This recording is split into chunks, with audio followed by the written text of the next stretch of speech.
बाबा के भजन।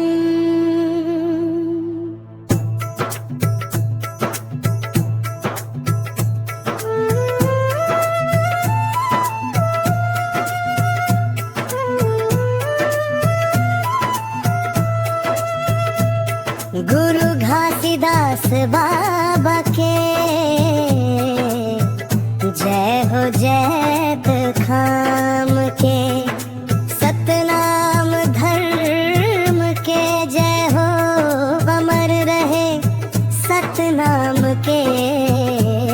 गुरु घासीदास बाबा के जय हो जैत खाम के।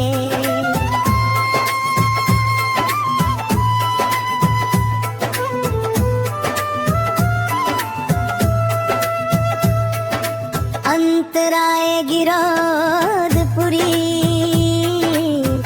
मन में लिए ज्ञान, पवित्र धरती छत्तीसगढ़ के दिया नया पहचान। सत के रास्ता दिखलाया मिटाया सब अभिमान, सतनाम के ज्योति जलाए सब हो गए महान। गुरु घासीदास बाबा के जय हो जैत खाम के।